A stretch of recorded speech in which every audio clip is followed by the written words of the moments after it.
哪儿不行就修哪儿就成。啊，我能听见。开了好几百公里过来，就是说白了就是，好好弄一下是吧？啊，不好意思，等的时间太长了啊。车都是啥问题啊？咱们是？我就是啊，车一个是漏油啊，漏油。那个一个是跑了18万多了，这鸡爪垫什么的，他那个4S店让我换，我就一直没换。啊，看一眼。漏油，机脚垫塌陷。对。开着有啥问题吗？开着没什么问题。我说是不是那个？我知道瞅你老说这气门油封是不是也得那什么了？哎，保养加机油嘛，1万公里以内。加。刚才来时候我刚跟高速还买了一桶机油。多少公里加一升啊？估计六七千公里啊，那更换气门油封就行了。那就更换气门油封。我拿电脑测试一下，行吗？啊，行。测试完就行了。这个到时候得给你弄一下啊。就不问管这个啊。我看那油耗也不低啊，油耗12个多啊，高速跑过来12个多。对，原来是11个多吧。高速跑这车应该是9个左右，是正常的现象啊。您这个是有点不正常了。撇转器一响啊，撇转器不行了，得换掉，嘎嘎响，这撇转器的问题。哪儿不行就修哪儿就成。啊，我能听见。开了好几百公里过来，就是说白了就是，好好弄一下是吧？啊。那废话不多说，下面就看我们如何恢复这台5系的机械性能。施工前清洗底盘，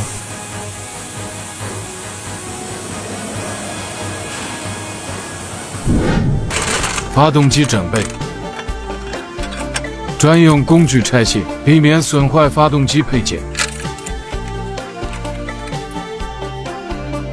来，咱们给大家讲讲宝马车整备到底该用什么配件啊？漏油漏水的地方一定要换原厂的盖、垫、油底壳垫，千万不要换那个副厂的铝合金的啊，换单独垫就能解决问题，是吧？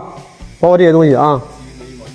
点刃烧机油，原厂的啊，换完它你能搞一次能开好几年的，是吧？发动机烧机油只需单独更换气门油封，无需大修就可解决问题。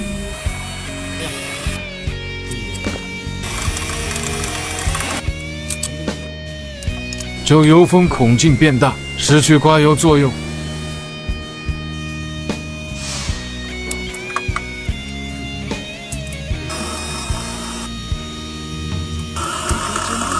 更新链板，更新气门室罩盖，核桃砂清洗积碳，恢复车子动力和油耗。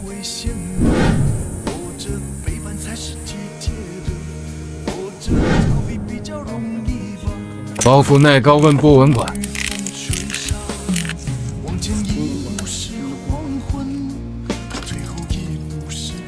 咱这个钢管水管，你看，因为时间长，这个都已经塑化了啊，这个话就很容易崩，然后呢，造成个老化漏水的现象啊。那这个节温器也是，因为是同样是胶木的，这个裂缝这儿，你看就渗水，因为老化的渗水啊。那个新的。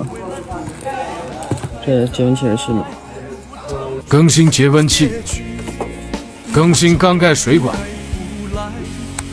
皮带长紧器一响，更新皮带套件。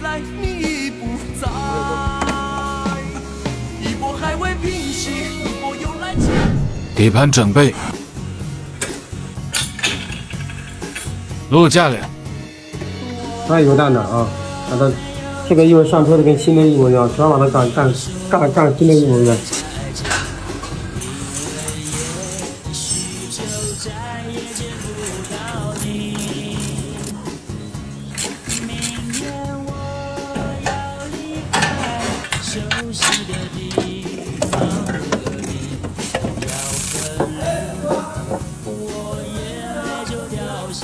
超声波清洗油底壳，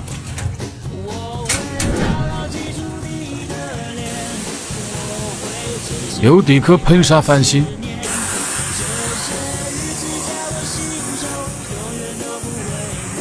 更新发动机油底壳垫。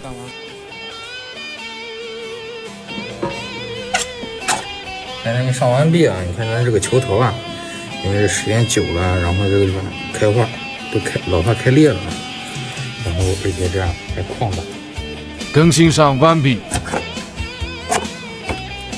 更新发动机机脚，解决冷车启动共振、怠速油门发麻问题。清洗架梁，把上面的油泥通通清洗干净。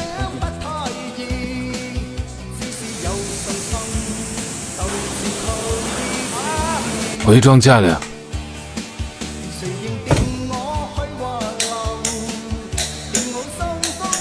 维修减震，专用工具拆卸。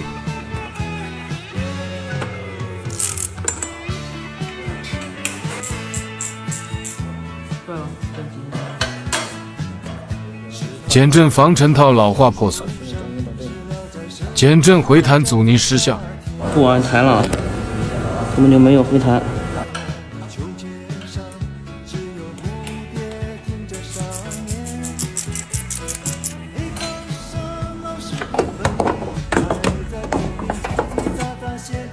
车啊，这个球头咯噔咯噔的，这里边有矿亮，会造成的异响啊。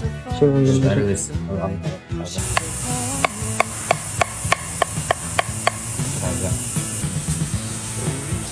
更新直臂弯臂，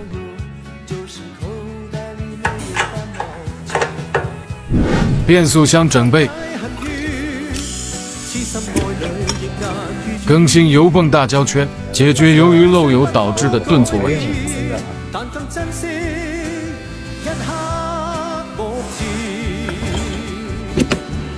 更新变速箱油底壳，变速箱喷砂翻新，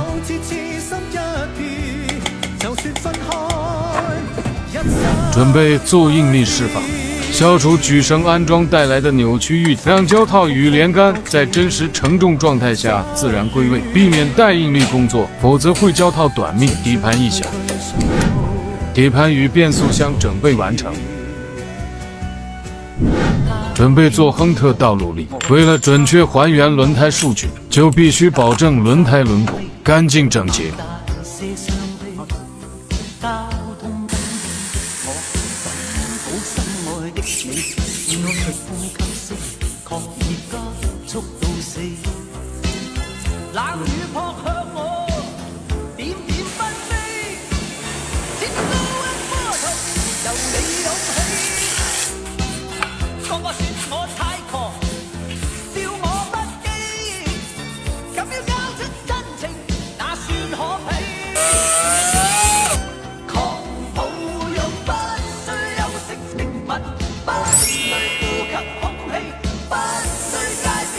做亨特道路力，亨特道路力使用滚筒模拟轮胎真实行驶状态，能测出普通机完全看不到的力波动，准确找到轮毂最低点、轮胎硬点，精准匹配硬点和最低点，互相抵消振动源。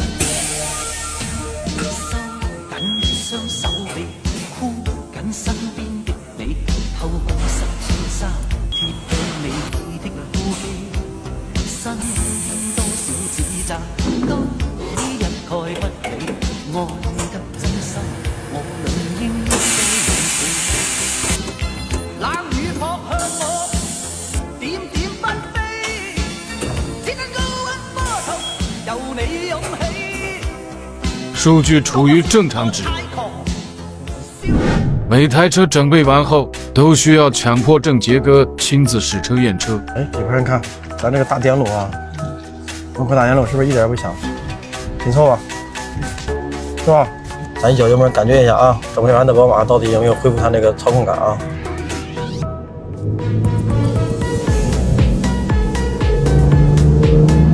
看起来了吧？看感觉。